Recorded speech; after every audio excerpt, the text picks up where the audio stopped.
హరి ఓం. పుత్రి పుత్రులారా, ఇంతకుముందు ఒక వీడియోలో నేను రిఫర్ చేసి ఉన్నాను. ఇటీవలి సినిమా కన్నడ నటుడు ఉపేంద్ర తన స్వీయ దర్శకత్వంలో కథ, స్క్రిప్ట్ అన్నీ తానే అయ్యి నిర్మాణంలో భాగం కూడా ఉందనుకుంటాను. అతడు నటించి దర్శకత్వం వహించి తీసినటువంటి సినిమా యుఐ, యూనివర్సల్ ఇంటెలిజెన్స్. ఇప్పుడు ఏఐ ఉంది, ఆర్టిఫిషియల్ ఇంటెలిజెన్స్. ఆర్టిఫిషియల్ అంటే అది మానవ నిర్మితం, దైవ నిర్మితం గాక. ఇక్కడ ఇది యూనివర్సల్ ఇంటెలిజెన్స్. ఈ సినిమా నాకు మా స్పయింగ్ మర్మభాష రీత్యా కూడాను నాకు చాలా ఆసక్తికరంగా అనిపించింది. అలా అని ఈ స్పయింగ్ భాష అతడు తెలిసి ఉపయోగించాడనో, మరొకటనో నేనేమి అనడం లేదండి. అతడికి యాదృచ్ఛికంగా తన ఊహలు తాను ప్రెజెంట్ చేసి ఉండొచ్చు. నా ఊహకి నాకు ఆ సినిమా నా కోణంలో నాకు కనిపించి ఉండొచ్చు. కాబట్టి నా ఈ వీడియోలో నేను సదరు నిర్మాత, దర్శకుడు, నటుడు అయిన ఉపేంద్రకి ఏ విధమైనటువంటి నిమిత్తము నేను చెప్పడం లేదండి. ఇది దృష్టిలో పెట్టుకునే నా వీడియో మీరు పరిశీలించవలసిందిగా అడుగుతున్నాను.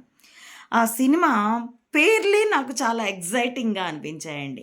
ఎందుకంటే కంప్లీట్‌గా మెదళ్ళే బొమ్మ, తెర మీద అన్నీ మెదళ్ళే ఉన్నాయి. మెదళ్ళే ఆయుధాలుగా యుద్ధాన్ని ఇండికేట్ చేస్తూ ఉన్నట్టుగా, ఆ మెదళ్ళకి కెమెరా కన్నులు, లేకపోతే ఇట్లా రకరకాల వస్తువులు మెదళ్ళు ఇలా చుట్టూ చుట్టూ రకరకాల పర్మిటేషన్స్ అండ్ కాంబినేషన్స్‌తో మెదళ్ళు ఆహ్, హైలైట్ చేస్తూ, ఫేడింగ్ చేస్తూ దాన్ని ఇంకా ఫోకస్ చేయడమనో, హ్మ్. అంటే షూట్‌లో దానికో పరిభాష మాట ఉన్నదండి. దాన్ని జూమ్ ఇన్ చేస్తూ, ఒకప్పుడైతే హీరో, హీరోయిన్‌ల ఫేస్‌లు క్లోజప్, యెస్, క్లోజప్‌లో చూపిస్తూ మెదళ్ళని చూపిస్తే నాకు చాలా మజా అనిపించింది. మెదళ్ళే ఆయుధాలుగా యుద్ధానికి అదొక చక్కని పోలికలా అనిపించింది. దాంట్లో ఆ యూఐ, యూలో ఐ గీత ఉంటుంది. అది మామూలుగా అయితే మన సెల్‌లోను, కంప్యూటర్‌లోను పవర్ బటన్ అలాగే ఉంటుంది. అక్కడ యూనివర్సల్ ఇంటెలిజెన్స్ కాబట్టి యూకి ప్రక్కన ఐ గాకుండా యూ మధ్యలో ఐ పెట్టారు. అది నరసింహస్వామి నామంలాగా కూడా కనిపిస్తుంది నాకు.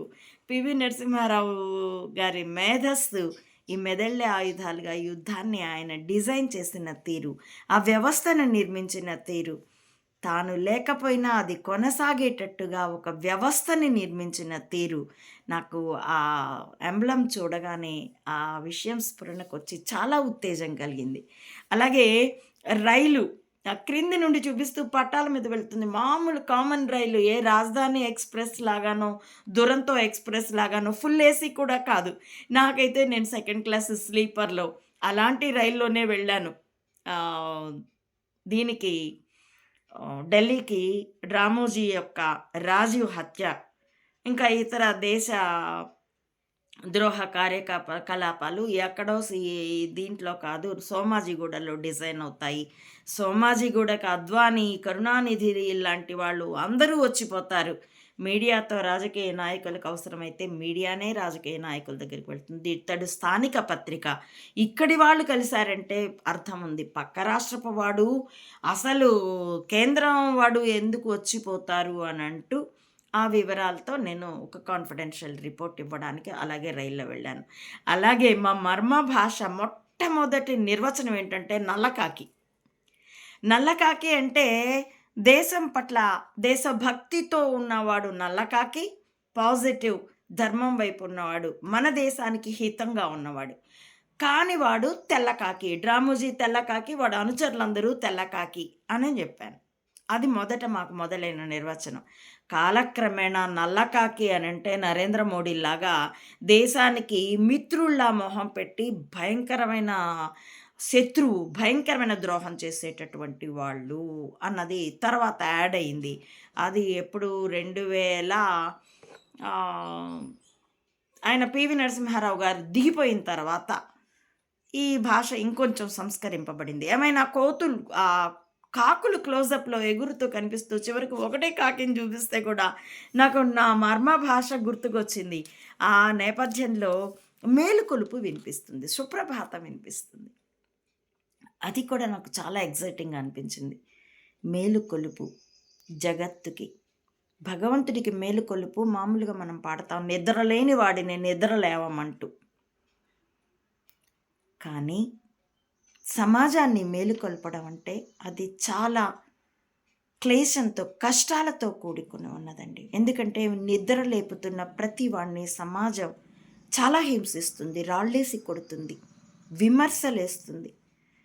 కాబట్టి ఆ మేలుకొలుపు అన్నది నాకు చాలా ఎక్సైటింగ్‌గా అనిపించింది. ఇంకా దానికంటే ఎవరైతే ఇంటెలిజెంట్సో ఈ మూవీ మీకోసం కాదు, get out of the theatre. వాహ్! ఏం దమ్మది అనిపించింది. ఎవడైతే మూర్ఖుడో వాళ్ళ కోసం ఈ సినిమా. తమని తాము మేధావులు అనుకునే వారికి ఓ నమస్కారం పెట్టేసి ఆ దర్శకుడు ది గ్రేట్ ఛాలెంజ్. ఆ దమ్ము నాకు చాలా బాగా అనిపించింది. నేను కూడా అదే చెప్పుకుంటూ ఉంటాను నా వీడియోలో. అయ్యా జ్ఞానుల కోసం కాదు. ఎవరైతే ఇది ఒకవేళ సత్యమేమో పరిశీలిద్దాం అనుకుండే వారి కోసం మాత్రమే నేను ఈ వ్యాసాలు రాస్తున్నానని నా మోడీలోనూ చెప్పుకున్నాను. నా ఈ వీడియోలు కూడా అందుకే అని నా వీడియోల ప్రారంభాల్లో మొదటి వీడియోలో అయితే పదే పదే ప్రస్తావించాను. ఇప్పుడు కొంత అలవాటైపోయింది. ఇక ఇంకొక మాట అంటాడు అక్కడ డైరెక్టర్. ఇప్పటి వరకు మీరు రియల్లో రీల్ చూశారు, అలాగే రీల్లో కూడాను రియల్ని చూశారు. అంటే రియల్లో వాస్తవంలో సినిమా లాంటి ట్విస్టులు, సినిమాలలో వాస్తవం లాంటి ప్రజెంటేషన్స్ చూస్తారు. కానీ రియల్లో రియల్ చూసారా? వాస్తవంలో యథార్థంలో ఉన్నటువంటి సత్యం ఏమిటో మీరు చూడగలిగారా? ఎంత పదును ప్రశ్న. ఎందుకంటే తాత్విక చింతనలో ఆత్మ చింతన, ఆత్మ విచారణలో కూడా దేహభ్రాంతిని దాటమని చెప్తాం. కనిపించే దేహాన్ని భ్రమ అనుకోవడం చాలా కష్టం. అలాగే సమాజంలో, రాజకీయాల్లో, వివిధ రంగాల్లో కంటికి కనిపిస్తున్నది సత్యం కాదు, దాని వెనక స్పయింగ్ ఉన్నది. ఆ స్పయింగ్ని విత్ రెస్పెక్టివ్ స్పయింగ్ చూస్తేనే మీకు సత్యం బోధపడుతుంది. అంటే కనిపించే పైకి మీడియా చెప్పే కార్యకారణ సంబంధాలని భ్రమ అనుకోవాలంటే చాలా ఆత్మశక్తి ఉండాలి, చాలా సత్యం పట్ల సునిశిత దృష్టి ఉండాలి. కాబట్టి రియల్లో రియల్ చూసే దమ్ముందా? అలా ఉంటేనే చూడండి.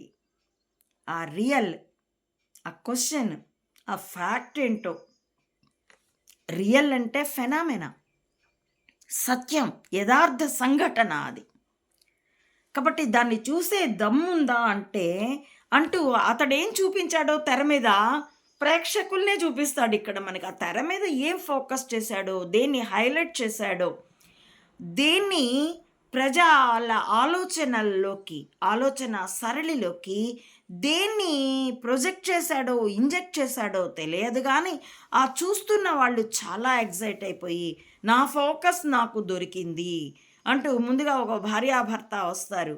ఆ భార్య నాకు అది చూసిన తర్వాత నా ఫోకస్ నాకు తెలిసింది, నాకు అర్థమైపోయింది అని అంటే అతడంటాడు, తొలి ఫస్ట్ నైట్ రోజే నా కెపాసిటీ ఏంటో ఎక్స్ చేయడంలో నేనంత కెపాసిటివ్ కాదు, నా టాలెంట్ అంత గొప్పది కాదు అని నువ్వు అన్నప్పుడే నాకు అర్థమైంది నీకు ఈ అనుభవం ముందే ఉందని. కానీ సమాజం కోసం ఓర్చుకుని కాపురం చేశాను, నీతో ఉన్నాను అంటే ఇంకా అవసరం లేదు, మన ఫోకస్ మాకు దొరికింది తీసుకో అని తాళి తీసి వాడి చేతిలో పెట్టేసి అది బాయ్ చెప్పేసి వెళ్ళిపోతుంది. వాడు అది తీసుకొని ఆహా ఓహో అంటూ మై డియర్ ఉపేంద్ర అంటూ అతడి పటం ముందు సాగిల పడతాడు. అంటే ఒక రకంగా అలాగే ఇద్దరు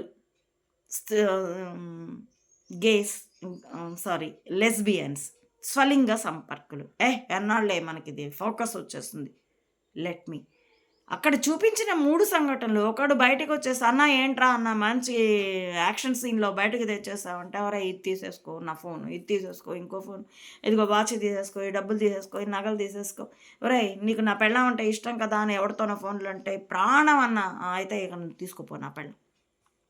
ఆ పెళ్ళానికి వాడంటే ఇష్టమో లేదో కూడా తెలియదు. ఆ ఈ నాయకుడు లేదా ఒక అన్న, ఓ 10 మంది తమ్ముళ్ళున్నారు వాడి వెనక.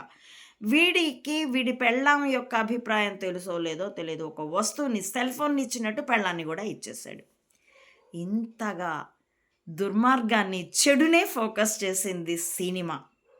దాన్ని చూపించి, ఆ తదుపరి అతడు వెళ్ళిన తీరు ఎక్కడికంటే beginning of the first story of Eden garden, the Bible. ఆదాము అండ్ అవ్వ, ఈవ్ అండ్ ఆడామ్, వీళ్ళ కథ దగ్గరికి వెళ్తాడు. ఇంకా అక్కడి నుంచి ఏముందో ఇంకా సినిమా ఒకసారి చూశాను. మళ్ళీ వీడియో కోసమని ఒక 10 నిమిషాల సినిమా చూశాను. 10 కూడా కాదు, 7:30 నిమిషాలు అనుకుంటాను. అది మీతో పంచుకోవాలంటే 11 నిమిషాలు అయిపోయింది. అంతగా దాంట్లో స్పయింగ్ లాంగ్వేజ్ నాకు స్పృహకి అందింది. ఇందులో ఆ సినిమా టీమ్ సంబంధం ఏమీ లేదండి. దాన్నే, ఆ మజాని నేను మీతో పంచుకున్నాను. మీరు పరిశీలించి చూడండి. సమాజంలో ఉన్నటువంటి స్పయింగ్ పొరలని చింపి చూడండి. అప్పుడు వాస్తవంగా సమాజంలో ఎంత దౌష్ట్యం నింపబడిందో. రాజకీయాల సాక్షిగా చేసేదంతా తప్పుడు పనులు, పైకి చెప్పేది ప్రజాసేవ. ప్రజారాజ్యం పార్టీ అమ్ముకున్న మెగాస్టార్ దగాకోరు రాజకీయాలు కూడా ఇవే నీతులు చెప్పాయి. ఆచరించని నీతులు ప్రవచనకర్తలు కూడా చెప్తున్న దశకి, దాన్ని సమాజం యాక్సెప్ట్ చేస్తూ కీర్తిస్తున్న దశకి వెళ్ళిపోయిన చోట, సామాన్యులారా, మీ భావి తరాల్ని కాపాడుకోవాలంటే మన పూర్వతరాలు చేసిన తప్పు ఉదాసీనత చూపడం ఇప్పటి మాన తరాలు చేయకుందురుగాక. హరి ఓం. ప్రియపుత్రి పుత్రులారా, నా ఈ వీడియోల కంటెంట్ మీకు నచ్చితే please like, share and recommend my channel to others as well. Subscribe it. Please support Ammaodi Mata Anantananda to spread the truth of either spying or spirituality up to the roots of the society. As well, support me financially also to win this war with wisdom as weapon. www. Thank you for watching.